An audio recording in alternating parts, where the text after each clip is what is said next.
Thank you so much for having me. It's an honor to be here. My name is Naomi Bazuaye and I am an immigrant woman. I was born and raised in Nigeria, currently living in Canada. When I took my suitcase and decided to move to Canada, I had loads of dreams, that I wanted to see come through. And I believe that explains a number of immigrant women who came into this country looking for their dreams to come true. So I'm looking forward to an exciting conversation with you today. Please remember, drop your questions in the chat and we will take them together. Right now, I'll allow my questionnaire to take us further in this podcast. Thank you. Many immigrant women arrive in North America starting from scratch. What first steps can they take to build a strong financial foundation, even on a modest income? The first thing I would say as an immigrant woman is to learn the habit of saving. Now, it sounds cliche, we've heard it a number of times, to save, but I'm telling you the truth, it is important to be able to save. Open a savings account and save monthly. It could be as little as $20 or $50. In the long run, it adds up. Second, I would say what you're spending. Again, you've heard that before, I'm sure. But that is the truth. We must learn to, live within our means. That is a big one. It is difficult sometimes, most times. But I'll tell you the truth. Learn to live within what you earn. And think multiple streams of income. You're working right now, your income, you can save and be able to invest. Think value. Think about ways that you can give value. When you have a value mindset, ideas will come to you. Ideas on how you can contribute, how you can extend value, and how you can be paid for the value that you give. So save consistently, live within your means, and think value in order to get multiple streams of income. Real estate has been a proven wealth building path. How can a woman who is new to Canada or the US realistically get started in property management despite credit or income challenges? Absolutely. Real estate is not going anywhere anytime soon. However, to be strategic about it is really important. I would say first, as an immigrant woman in Canada or in the US, educate yourself. That should be the first thing you should do. Identify what kind of real estate you want to get into. Do you want to own a residential home or a commercial?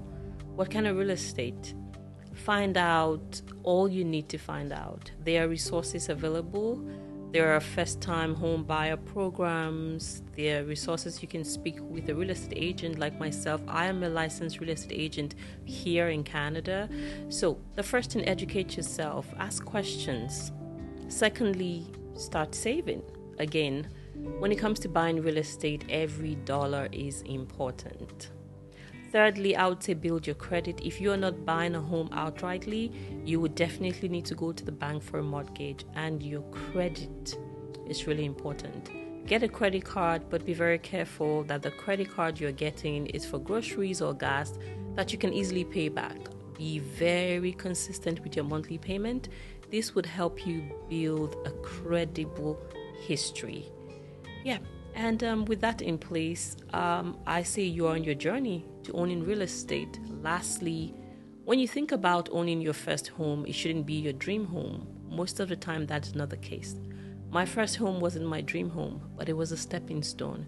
So when you think about your first home, it's okay for it to be a small place. There are certain things to consider. Just ensure that it's in a good neighborhood, safe neighborhood, a neighborhood with prospect, and that's where speaking to a real estate agent who has your best interest at heart comes into play. For women sending money home to support family in Nigeria. What strategies can help balance those responsibilities while still building personal wealth locally? That's a great question. As an immigrant woman, the need and the joy to send money home is always there. And also, as a woman of faith, it is biblical. The Bible says we should honor our father and mother so that our days will be long. I would say it's great to be there for our family, those of them back home. However, it is important that we must also build financial stability. I like to tell you something, that you cannot be an overflow if you're empty. You cannot give if you're drained. So it becomes really important to set boundaries. Even God understands when you have to set boundaries, because you are, setting yourself up for a better future. And to set boundaries, I would say to educate your family back home. You let them know that this is what it is. This is really what it is. I want us to move into a better place, into a better position, but I would need to be strategic about it. And this is what I can give. Set a fixed amount that you send home monthly. Treat it as a bill, and educate your family members that this is what you're going to be sending, because you have to build financial stability. You have to be full before you can overflow.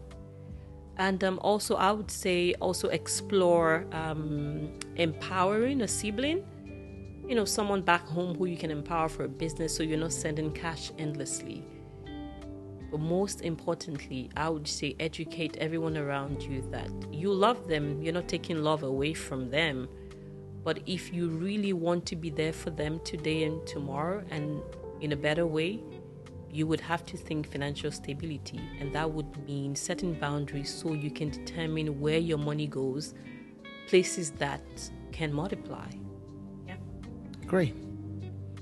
The next question here, networking often unlocks opportunities that money alone cannot. How can immigrant women tap into professional and community networks to access financial growth and mentorship? Absolutely. Networking is important. However, as an immigrant woman, I approach networking as relationship building, and I would like to tell us the same thing. It's great to attend community events. That's a great place to meet people. However, it's not just about meeting people because of what you can grab from them. It should be more about meeting people to build relationships. Ask for their advice. Ask what is going on in their lives. Look towards building friendship, towards building relationship. And then, the benefits of networking will flow. I would say look at places where you can volunteer, where you can give back. You would meet like-minded people there. And that's a good place to start from. Just be visible, go out there, meet people, and show people that you care about them and genuinely care about them, not just what you can get. In my line of business as a real estate agent, the need to want to network for business comes, but I constantly remind myself that it goes beyond that. It's about a relationship. And when there is a relationship in place, every other thing flows, positive energy just exchanges, and, we see the results positively. It's great. What are some practical ways Nigerian women in North America can teach their children about money early? Amazing. So wealth building becomes a family mindset, not just an individual journey. Amazing. That's important, because if we're building a legacy, we're looking to teaching our children the right things. We're leaving not just material things to them, but we're leaving wisdom to them as well. We're transferring wealth, we're transferring wisdom, we're transferring our convictions, positive convictions, of course. So that's a great question. Thank you so much. I would say it is to model financial literacy. It is to model that financial confidence that we want our kids to have. Kids learn by what they see. We know that. So in times when we have the opportunity to show our children that this is the way to do it, we should do that. We have to be intentional about it. And for example, what has worked for me is we go to the store, for example, my son and I want to buy something. I intentionally pick out 2 things and I say, oh, help me choose. When I started doing that, he would say, Mom, just get the 2. But I'm like, no, I cannot get it 2. I can only get 1 thing. So that way, I am able to build his mind to understand that even if you can afford everything, or 2 things in the case I'm talking about, it doesn't mean you go home with the 2. You have to choose one. That way, the kids know that it's not everything we want that we get, and that has helped me a lot. And I believe just modeling that thing that we want our kids to see, not be an extravagant spender and you're telling your kids to be prudent. It doesn't work that way. We have to leave what we're teaching them and just be intentional about developing strategies, even if we have to fake it sometimes, to make sure that they learn that this is the right thing to do when it comes to saving and financial prudency. That's great. We're getting to the last question here, but before that, many women hesitate to talk about wills and estate planning. Why is legacy planning essential? And how can they start this process without feeling overwhelmed? Absolutely. You're not far from the truth. When people talk about wills, you're associating it with not being around anymore. So it's something to be overwhelmed. But I would say it's very important.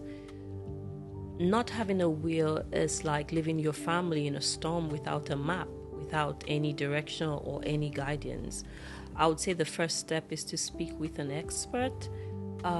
Determine who your kids' guardians are going to be. Identify the insurance that you have and who the beneficiaries are. And a will, it can just be a basic will with the intention of updating the will as your wealth expands, right? So having a will, it's not just having a will for the fun of it. Having a will because it is crucial, because it is important. And it's not out of fear. It should be out of love, ensuring that your family have a direction.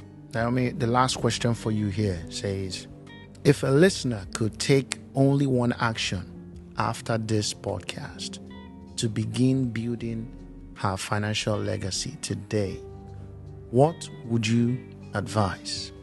Determine your top 3 financial goals for next year. We're already approaching the end of the year. Thank God for that. So I would say develop your top 3 financial goals. Write them down.